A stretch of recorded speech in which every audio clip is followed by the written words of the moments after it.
Hello and good morning, everyone, and welcome to day 5 of Truth and Reconciliation Week. And I must say, I've been in part of a number of these sessions throughout the week, and it has been such an honor and an incredible experience to learn about those sharing their truth and experiences from the Indigenous perspective and communities, and taking the day yesterday to reflect on that, all that has happened within the last many years and learning for myself. My name is Dan Gibson. I am an RBC manager at the on-campus location out of Laurier University. A little bit about what I do is I help students and youth focus and learn about their financial literacy journey. A lot of things from simple bank accounts, budgeting, and then as you continue to grow older, those first-time credit card experiences and investment options.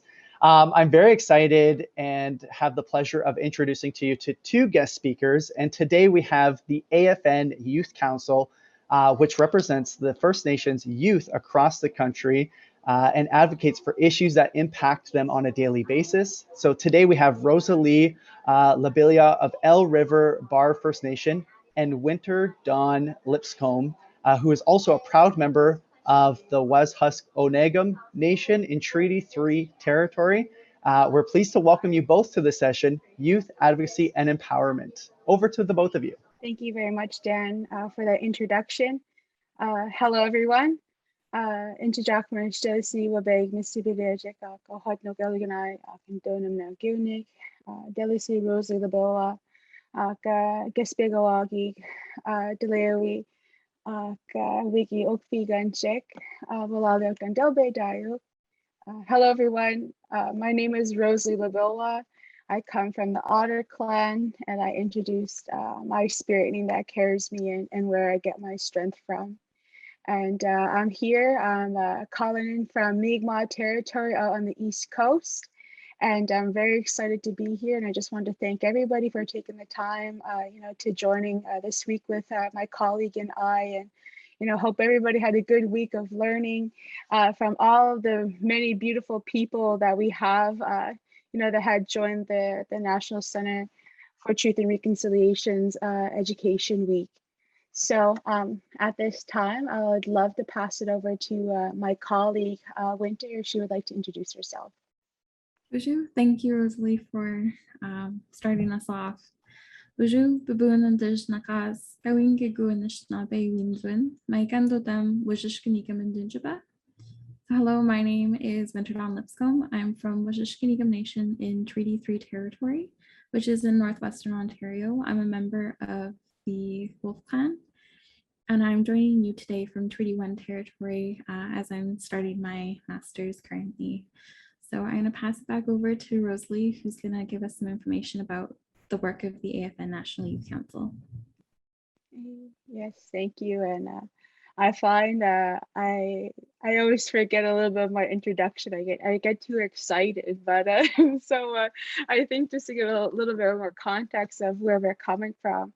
I am the New Brunswick and PEI female representative for the AFN National Youth Council.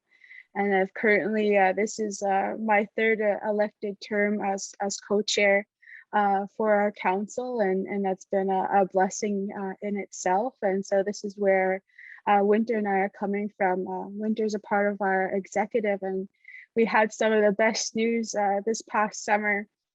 We had moved a motion on, when it comes down to our executive and our co-chair positions, that we now have an all-female representing body of AFN executives from our National Youth Council. So my colleague, my other part of myself as co-chair comes from the West, Taylor Bain-Sakoza, and we have Ashley Daniels and Winter Lipscombe as a part of our executive. So that was some really great news that our council had approved and supported this motion this past summer. So that's a little bit of where we're coming from. And just to go into a little bit more depth of the Assembly of First Nations National Youth Council, we are a key advisory body for the AFN, representing First Nations youth across the country and advocating for issues that impact them daily. The National Youth Council creates and promotes opportunities for youth to engage in important issues such as languages, life promotion, healthy lifestyles, climate action, culture, and education. So this panel will discuss, our perspectives as, young emerging leaders on advocacy, cultural, and reconciliation as well. And so at this time, I will, I'll ask my colleague, what does it mean for you to be a part of the AFN National Youth Council? So it's gonna sound a little bit cliched, but sometimes it's like living a dream or a life that sometimes isn't mine, which is actually what inspired my Twitter bio. So my Twitter bio says, making my young self proud. And I remember being this 14, 15-year-old kid starting high school, and I didn't feel like I fit in anywhere because I was a First Nation student, but I grew up off reserve.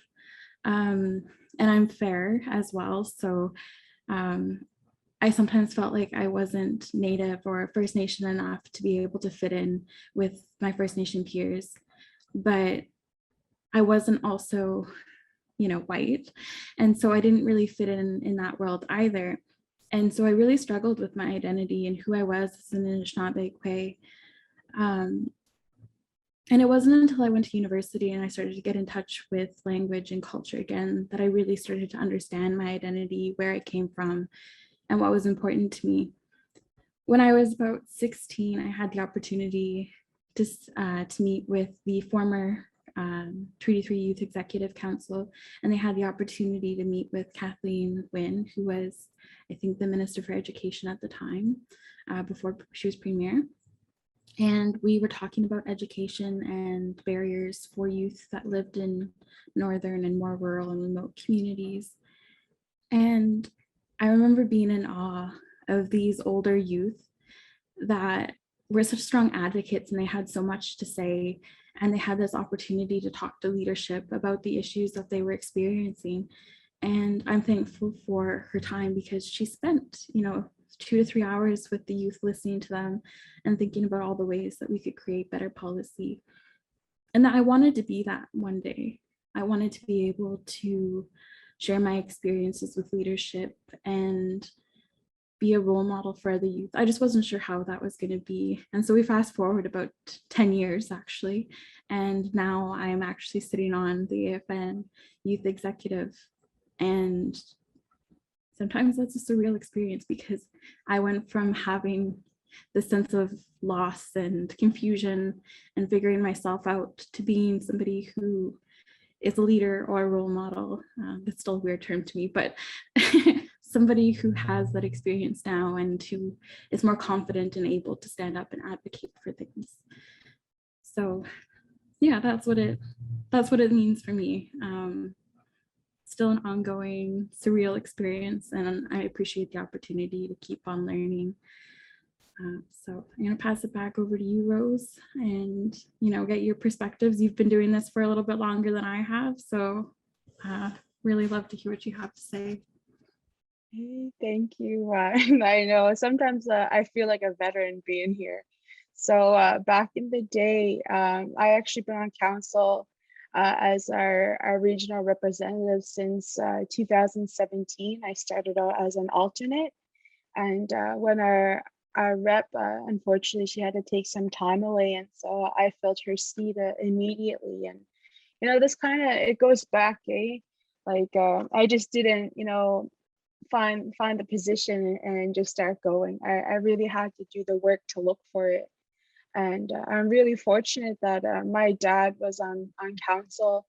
He was an elected member of our chief and council for 40 consecutive years. So that's 20 consecutive terms he got elected. So I guess I grew up in this, this political limelight, and I was brought to like these different gatherings ever since I was a little girl. And I got to see many of our powerful leadership in action. And even though I may have not understood what was going on, I still know those people to this day. So it's kind of a little bit of a context of that upbringing that I had. And even another story too was that when I was born, my grandmother was there, and she said, you were crying so loud, like it was just so loud. And she told my parents, someday she'll make a great leader. And that has always been a current theme in my life. And those messages that had come from her, I feel like they really support me into who I am today. And so when my dad had brought me out to a conference, one of AFN's, it was either their annual General Assembly or their Special Chiefs Assembly that happened. So these two big meetings happen twice a year. And so my father had took our family with us down to Moncton, New Brunswick, where they're having the AGA.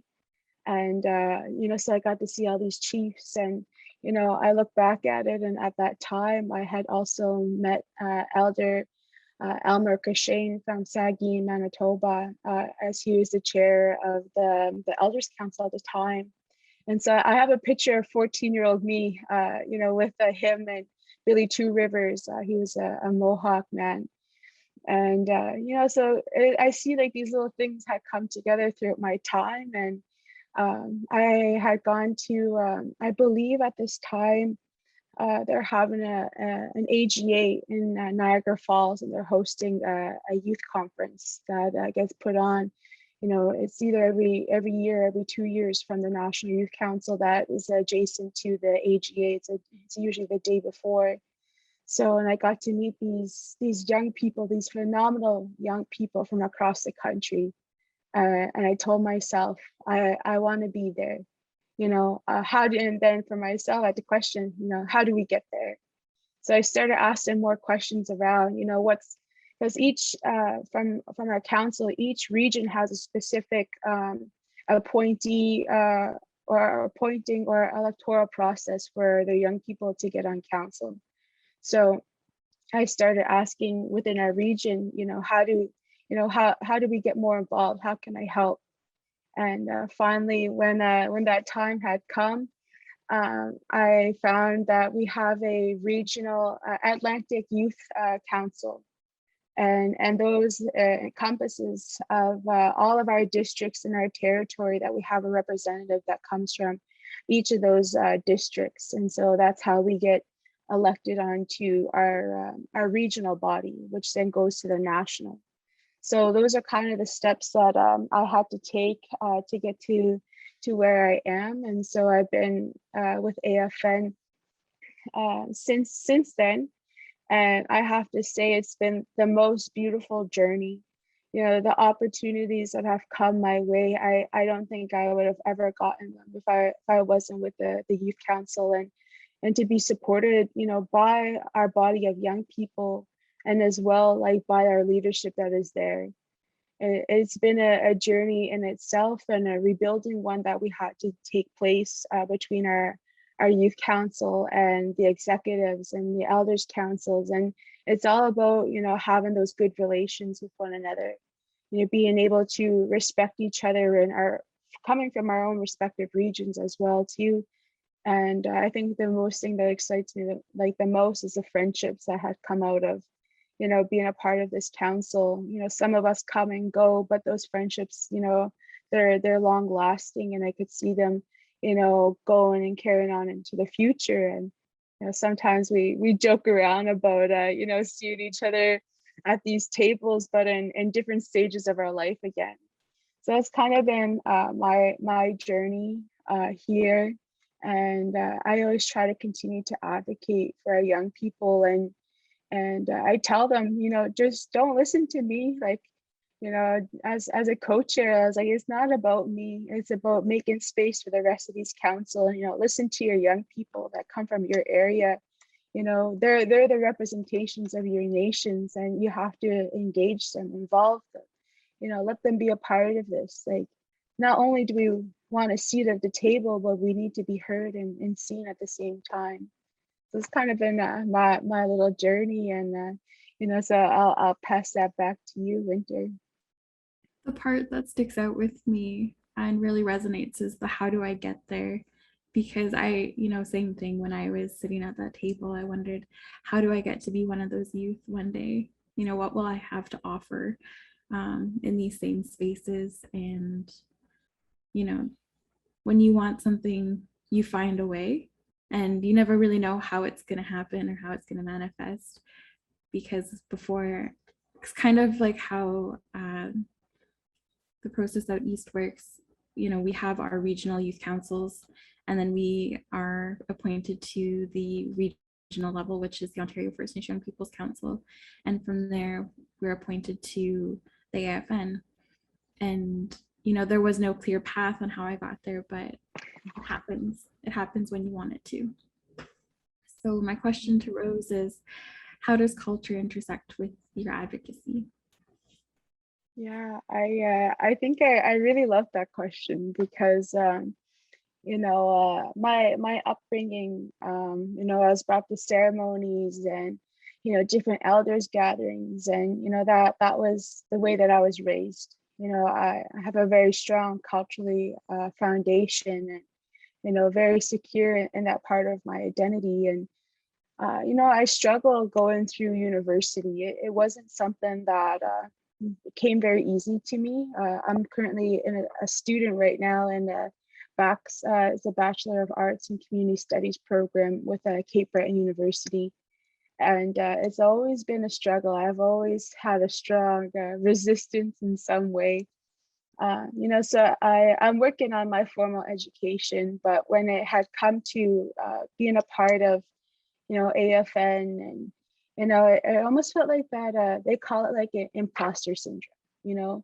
It's like these spaces, and when we're there, we feel like we don't belong, or, that this is not right. And, so some of our people used to say that spirituality and politics don't belong.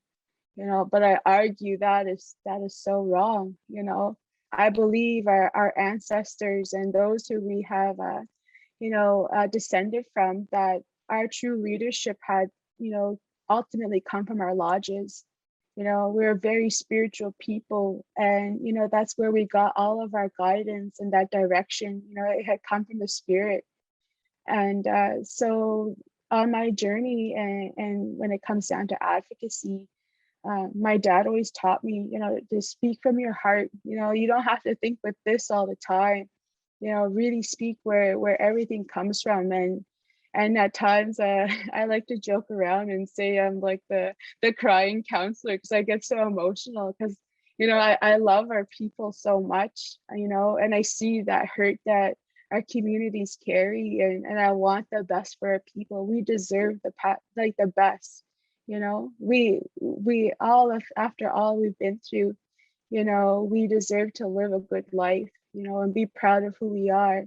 So I'm always advocating when it comes to that. And so when I came to council, I was like, I was really shy. I didn't really share too much. I was very quiet. And but I realized that, the gift that carries me is that connection that I have to spirit, and what I have to say is important. And to be there for our young people, to support them on this journey as well, so that they could be empowered, because everything that we ever need is already within ourselves. We just gotta, my auntie Tippa from New Zealand talks about this program that they do, and they're like, we don't give you any skills or trainings or anything. You don't walk away with this book and you're certified. They're like, we hold this mirror up because we want to see, it's already within you. But sometimes we gotta, take that work to dismantle these little things about ourselves and deconstruct the way that we think. So for me, and my perspective coming into leadership like this, it's, I'm here because of that upbringing, that connection we have. And so it's very much, it's very intertwined in the way that I govern myself, and that leadership that I bring to the table is very much grounded within our traditional ways, and being able to take some of that guidance from our elders and traditional knowledge keepers. So that's my little bit. What does it mean, for you, Winter? Like, how's your journey been, and involving, your work that you've done, and looking at culture and language, and where it finds you today? Well, first, I could probably listen to you talk forever. You have all these great things to say, and they come out so eloquently. Um, but for me, I think my experience is completely different than Rose's. I grew up off reserve, and my mother is a 60s scoop survivor, and so she was adopted by immigrant parents. And so she had no connection to community and culture. So for me, it's been about reclaiming that and building those connections back to my community and to my culture and to language. And this really didn't start until I went to university. So all throughout elementary and high school, there were moments where there were, trying to push culture and trying to find supports, but it didn't really stick. I remember that when I was in grade 6, so about 12 years old, I was fluent in French, and I couldn't speak Anishinaabe Moen, which is the Ojibwe language. And that hurt my heart so badly that, I could speak this language, but it wasn't my language. And it was disappointing and hard because I didn't have that support at home to be able to learn language either, because my mom didn't know it and she had no family that could help us learn it. So when I went to university, I actually checked my box as, a non-Indigenous person. I didn't want to claim my identity, and I wasn't, I guess, proud of who I was because of my experiences growing up. And after a couple of years, I began to learn the language and get in touch with my culture again. I started working with an elder back in the territory to reclaim that, and had completely shifted my worldview and my ways of thinking. I finally understood what it was like to have a connection to the land and to want to be on it and back in it. And that was a contributing decision to return home, because I'd been out in the East Coast as well. I went to Mount Allison University for my undergrad, and I loved my life out there. I had my friends, what felt like my family. And as I began to get back to culture and language, I understood what it was like to feel a connection to where I came from and to want to go back. And when I went back, that's when I was selected to be on the Treaty 3 Youth Executive Council, and it was a traditional selection process. And I remember youth coming up to me and she said, I'm going to offer you tobacco and nominate you to sit on this council because I think there's a lot of good work that you can do in this space. And that tobacco means the world to me. And a couple of months later, there was a gathering that we held out in Sagim for the winter solstice to honor the MMIWG from the area. And I remember that I'd been sitting with some youth, and when the end of the weekend came, as I was getting ready to leave, a youth approached me and he offered me tobacco, and he said, "We weren't at your selection process, but we appreciate that you took the time to be out here with us today, and we want you to know that we support you and we're behind you." And so for me, culture's been this journey in reclaiming my language and who I am. And it's definitely made me a stronger advocate because I understand where I'm coming from. And I've learned to speak from my heart, not from my brain, and not be such a logical person, because growing up off reserve meant that I thought in a very Western colonial way. And I really internalized that because I didn't feel like I belonged with the Indigenous population. So I tried so hard to fit in with my non-Indigenous peers. Sorry, I get so emotional. Rosalie sounds so eloquent and can control it, but I start to get emotional. But that's what speaking from the heart is. And I remember at my selection that the elder came and she said, it's important to speak from your heart because that's where you come from, and that's where you do the good work from. So I try to keep that in mind all the time, and to turn off my logical thinking brain that was so instilled in me for all those years, and remember that I come from Nation, and I am an Anishinaabe Kwe. Yes, Chimigwech Winter, and if anything, I had one time Visual Chief Kuani Adamek say in one of our meetings, that she wasn't going to apologize, for her tears, and that was so liberating for me. I was always so afraid to lose my cool, like we had to be like these stoic people, they're really hard up, but that's not the truth, and so then that opened a door for me. So just wanted to share, you don't ever have to apologize for sharing those tears, and I just want to acknowledge our audience, for holding that space, because I believe as young people and as young emerging leaders, we're going to have to be the role models of the leaders that we want to see that will come tomorrow. We need to have leaders that aren't afraid to be vulnerable, that could be raw, and that could be really true to who they're, to their being, and speak those truths. So I just want to hold you up for that, and being courageous and sharing your story, because there's nothing to ever be ashamed of, and everything that all those hardships, they got you here, so it's to empower you and to acknowledge that, because if you didn't go through those things, we may not be sitting here together as colleagues, as friends, as sisters. So that's a little bit my bit of bringing in that other perspective when it comes to our leadership. And I have another, I know we kind of touched upon it earlier when we had talked about how can youth get involved in advocacy, and we both know there's not just one way. There's my dad always said this when I was a little girl. I was like, oh, I want to be on council someday. That was my goal when I was a little girl. And he told me, Rose, leaderships come in many different forms. It just doesn't have to be through an electoral process.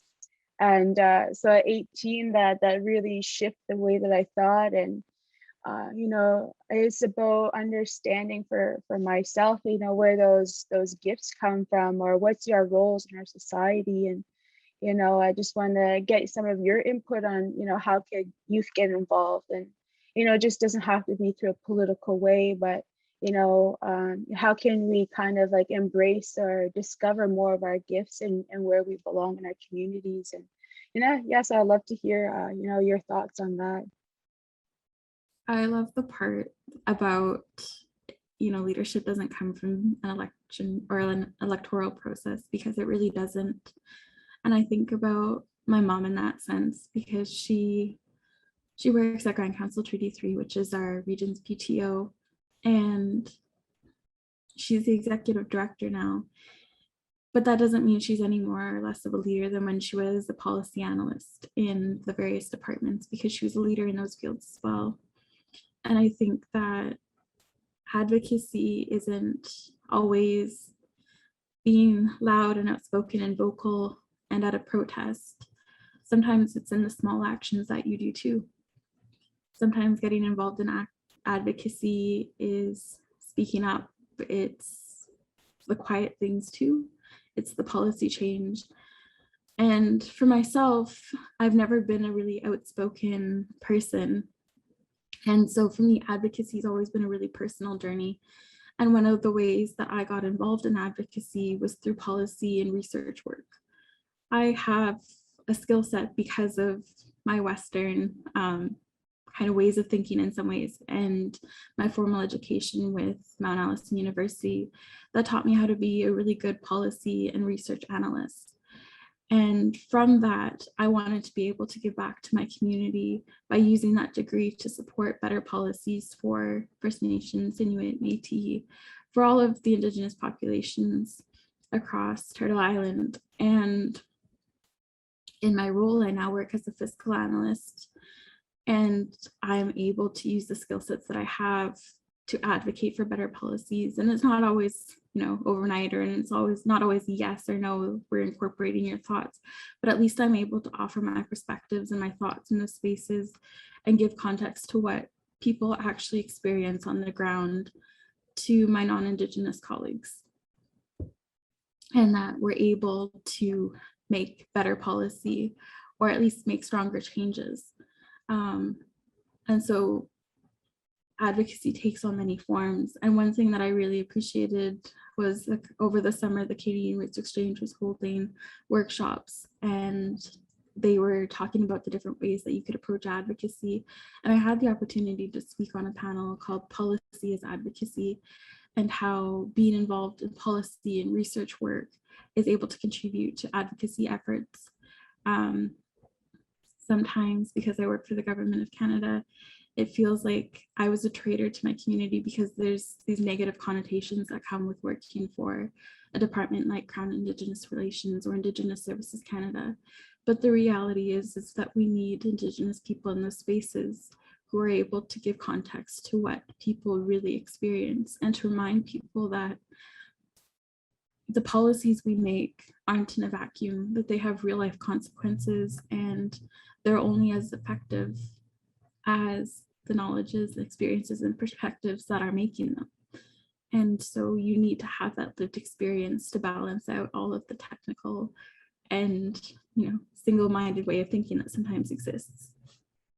And, I've always admired those who were on the front lines in advocacy as well, who are at the protests, who are occupying land, who are standing up and taking that really physical presence. But I knew that path wasn't for me. So I found a way that worked for who I was and allowed me to be true to myself. And so I think it's important to remember that advocacy takes on those different forms. And I think that for youth, getting involved is figuring out what works for you and what space is going to help you grow and succeed. Back when I was 14, I wanted to be a part of the Treaty 3 Youth Executive Council, and I wanted to be a part of the OFNYPC or the AFN NYC. But it wasn't about saying, how do I get there? How do I be a leader? I needed to undertake all the work and all the steps that would make me a leader. And that process was 10 years. From the time I was 14 up until I was actually selected at 24, that was a 10-year process of having that dream, not knowing how I would get there, but putting in the work to get back to my identity, to learn my language, to learn the teachings, to speak with elders, to speak with other youth, and to actually live back in the territory again, before I was able to be, I guess, an advocate or take on a leadership position. So it takes time, and it takes a commitment to want to be involved and to want to make a better world and do things in a good way.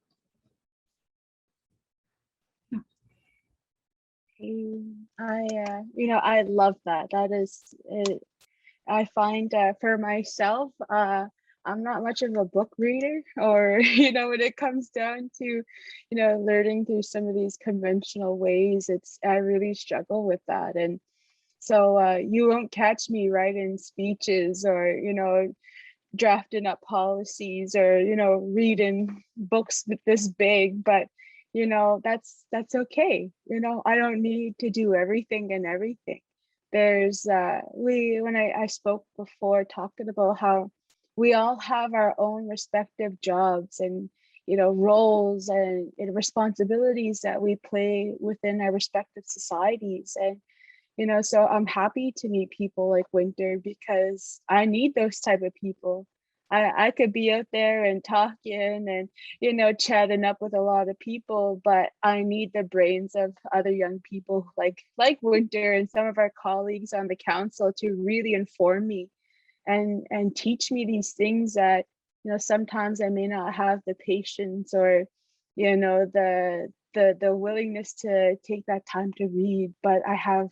I'm very fortunate that my path crosses with a lot of young people, very, very smart individuals that, they share this information with me and I run with it.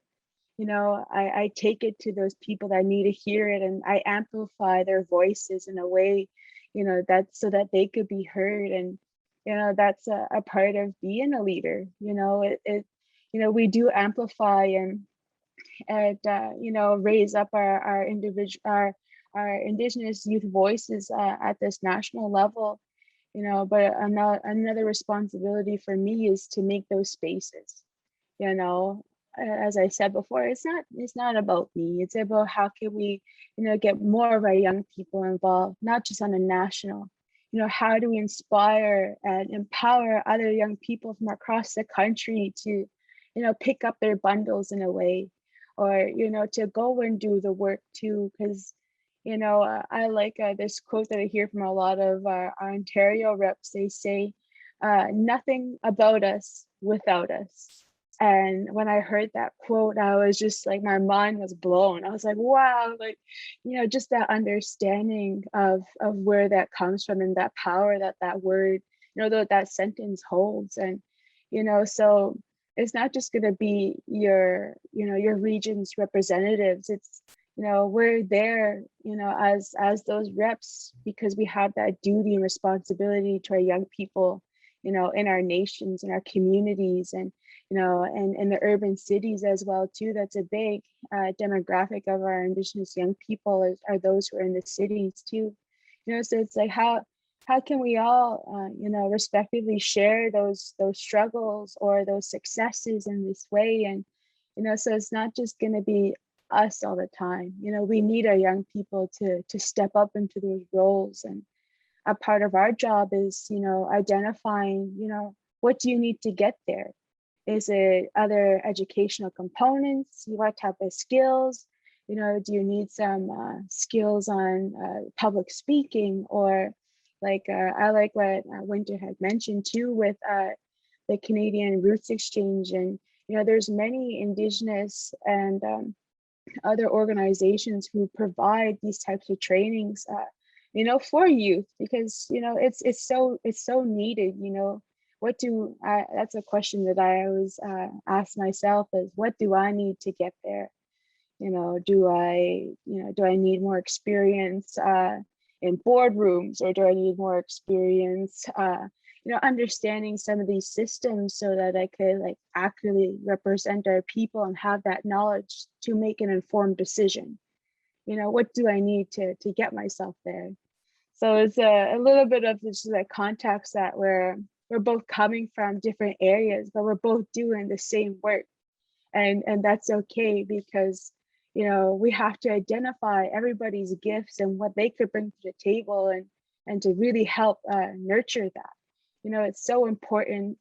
We're not going to fit in this little box. It's not going to happen for a lot of us. But if I know somebody who's who could write beautiful speeches, or if I have somebody who's good in math, that we all have these individual things that make us unique, and it's okay to embrace that and be so unapologetic about it. So that's when I think of getting involved as a young person. It's just to be you, whatever it is, just be yourself, and trust that whatever that is, it'll take you where you need to go in a safe way. And you'll cross paths with many different people who are there, who will be there to support you along the way too. Yeah, so thank you for that. Thank you, Rose. And the point about nothing about us without us is so key in making sure that those perspectives are heard and shared. Sorry, I had a thought, but I lost it there. I also wanted to recognize the words you were saying about the importance of making space for other youth. I think the biggest change for myself from 14 to 24 was, at 14, it was, how do I get to that space for me? But when I was 24, it was, how do I get that space for all of us? And so I know that when I'm taking on opportunities like this, or existing within the AFN National Youth Council or other panel opportunities, that by taking up that space right now, that space exists for another youth coming down the road, and that we can keep making all this space. And this past summer, I was the Young Diplomats of Canada's head delegate to the United Nations High-Level Political Forum, and I had the opportunity to hear from the youth envoy, and she said, sometimes there's all this pressure to feel like I am representing all youth, or that because I'm a woman, I'm representing all women, or that because I'm a woman of color, I represent all women of color. And she said I had to remind myself that I'm not here to represent all of these different groups all at the same time. My job is to bring their concerns as I hear them up to leadership within the United Nations, but it's also to create other space for other youth who have that knowledge and who have those perspectives and lived experiences to also be able to advocate in a way that I couldn't. And that's really stayed with me this whole summer. And I think it's important to share that, we can't be the advocates for everybody. And I remind myself all the time that I'm not the advocate for all Anishinaabe youth. I'm not the advocate for all Anishinaabe Kwe. I am existing in this space to create more space for others who can speak to these different experiences as well. So moving on, I'm curious, Rose, what does reconciliation mean to you? Because I think that's the hot topic of the day. Yeah, that's been another journey. Like, I feel I know a lot of people from across the country, and hearing at the grassroots level of this word reconciliation, and a lot of people had a lot of discomfort with it and don't agree, and I heard where they're coming from, and a lot of that resonated with me as well. And just to introduce as well that I am the first generation from my family that has never had to go to Indian residential school or Indian day schools. My grandfather, Mike Labilla, had attended Shubenacadie Residential School in Nova Scotia, and both of my parents had gone to day school. So there's a lot to unpack there.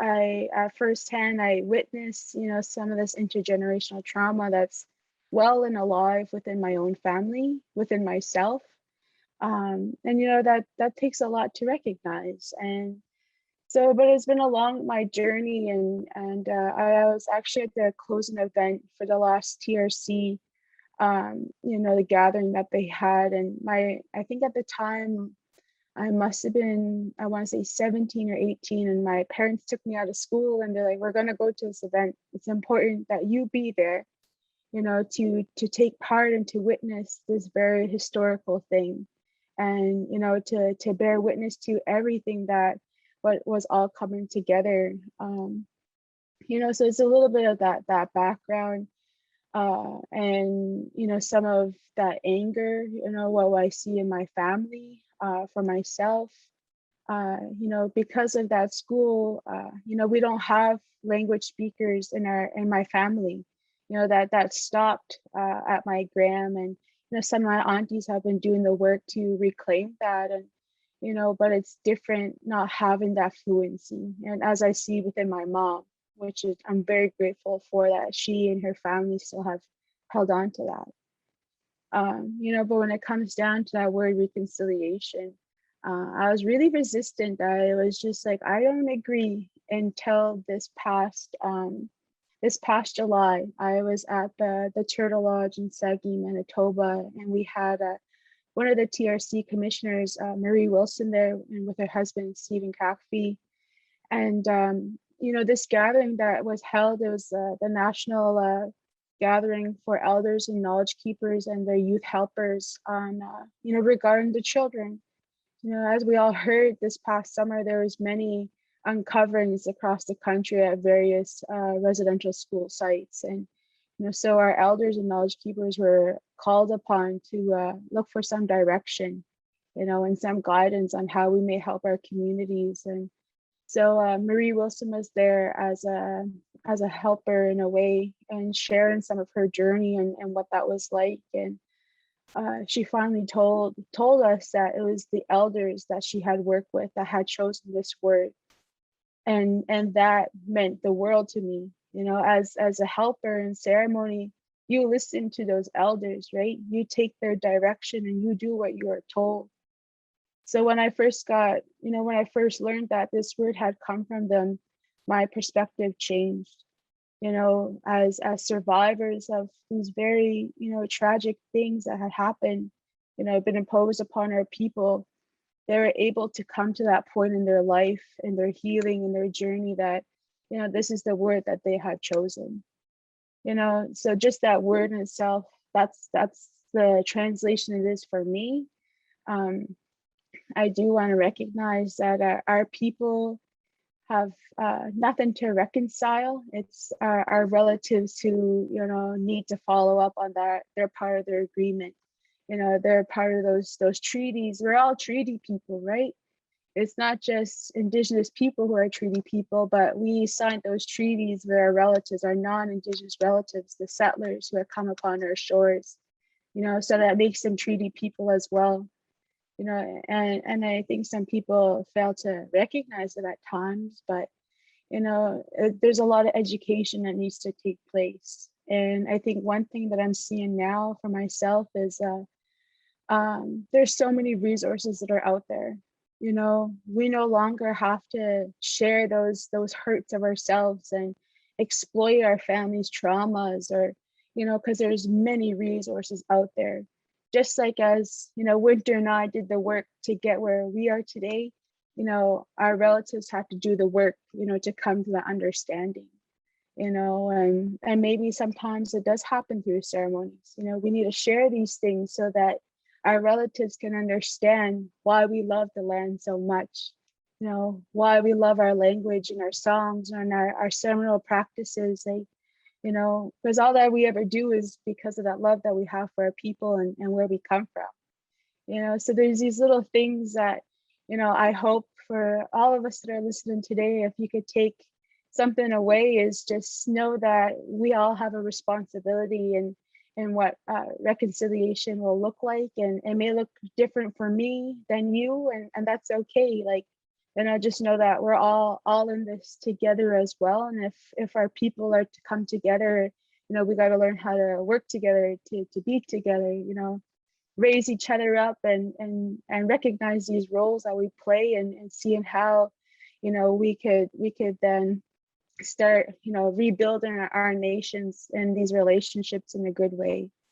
So that's my little tidbit on, on what reconciliation means to me.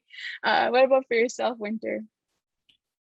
Reconciliation is a really challenging and complex topic, and I guess on a personal level, I'm still trying to figure out what it means to me, because I remember being a young kid and being ashamed of who I was and having that stigma. And my father is a residential school survivor, my mom a survivor of the 60s scoop, and my stepfather, a survivor of the Red River Rebellion, and having those settlement lands here in Manitoba. And so in that sense, I am the first generation of my family who's not in care, who didn't have to experience residential school, who didn't have to experience some of the violence that's really happened and been perpetuated against the First Nation, Inuit, Métis populations in Canada. And for me, for a while, I didn't believe in reconciliation because I experienced the racism and the harm of being an Indigenous person or an Indigenous woman. But as I've gotten, I guess, more involved in different things, my perspectives really shifted. And so for me, reconciliation is dependent on truth and accountability that comes from acknowledging the history and the current stereotypes that we all hold. And I think from there, we're able to rebuild. And much like Rose, I think that reconciliation is an individual journey and we're all on it together, and it looks different to each of us. But it's when we collectively work on reconciliation that we start to build that momentum and start to see changes happening. Government, institutions, organizations, they're all made up of individual people, despite them being these large and personal bodies. But it's thousands of people every day making that commitment to reconciliation, to acknowledging the history, to taking action that changes these institutions to create better policy, to create better whatever it may be. And that's what fosters an environment for change. colonialism has been ongoing for hundreds of years. And so I'm realistic about what I'll see in my lifetime, but that's not going to stop me from advocating for big change or advocating for reconciliation or asking people to take accountability and acknowledge the history. So that's kind of where I'm at with reconciliation, you know, still ongoing, still a little bit cynical, but really hopeful overall. Yeah, thank you so much. I think that was, very beautifully put together. And, we're going to open it up to questions now. But before that, I would love, everybody and just want to express that gratitude that we have for the National Center for Truth and Reconciliation. And as well for our body, our organization that we come from, for providing this opportunity. And just in recognizing yesterday as this National Day for Truth and Reconciliation and Orange Shirt Day, and to acknowledge all of our survivors and their families and our communities, these nations of our people, and to uphold them and to acknowledge them for their journeys. And to give thanks, because many of us wouldn't be here if it wasn't for those individuals. That I wouldn't be here if it wasn't for my grandfather, and I have to acknowledge where he has come from. And another thing too, so as I mentioned, I'm Mi'kmaq from the East Coast, and October 1st is our Mi'kmaq Treaty Day. And this is to kick off Mi'kmaq History Month. And so I just wanted to share that with everyone. And so now, yeah. So I'll pass this on to Dan if we have any questions from the audience. We are over time, and I just wanted to acknowledge just how incredible your presentation was for the both of you, and sharing your experiences, sharing about your program, and everything that you're involved in. I have so many incredible takeaways. I love the fact that you mentioned you're a crying counselor. I love that you meant that you what you have to say is important. Everything we need is already within ourselves. And then, of course, Winter, I'm existing in the space to create more space, talking about vulnerability. And I look at vulnerability as a strength more than anything, right? To know that no matter what, you are vulnerable, it is a leadership quality, and that no matter where you are, you always have that sense of belonging and love within your communities and your families. And honestly, I have so many questions. There's a lot of questions that came in. But because of time, I really just want to go probably to one of the most commonly asked questions at the beginning, which is for Rosalie, and it's about your tattoo. Everybody wants to know what your tattoo symbolizes and what it means. And I'll give you a moment to explain there. Yes. So before, I realize that we are over time. But if there's any questions, you can contact us on Facebook. We have the AFN National Youth Council page. You can find a lot of our contacts through there. So if there's any questions, or, we could get Dan to forward them over to us, and we could reach out on behalf of the council. But in summary of some of my traditional markings that I have, they're really just me. It's just about being proud of who I am and where I come from, and being able to embrace my markings in a way that I could help show other young people that you could wear them too. You do the work to find out, what your nation's designs would look like, and, go through those ceremonies and connect with yourself to learn more about them. And I promise you that they'll take you in a beautiful way, a beautiful direction. And, so there's a little bit of my markings that come from, that will be bestowed to my family and those who will come after me. So in a short story, that's what my tattoos mean. And Beautiful. I just want you guys to embrace that, and however that may look like. Awesome. That's so incredible. And thank you to both of you, for sharing, to speak from the heart, not from the brain, teaching us that leadership does not come from an electoral process. And Winter, I'm just so happy that you got in touch with your culture again, and finding your voice and your leadership ability, not through specifically your voice, but through your policy passions as well. And of course, Nothing about us without us. So awesome. I want to thank everybody for coming and attending the session. Day 5 of Truth and Reconciliation Week. We hope that you've enjoyed everything so far and continue to enjoy as the end of the process comes to an end. So have a great day, everybody, and thank you to you both again. This has been incredible. Thank you. Take care.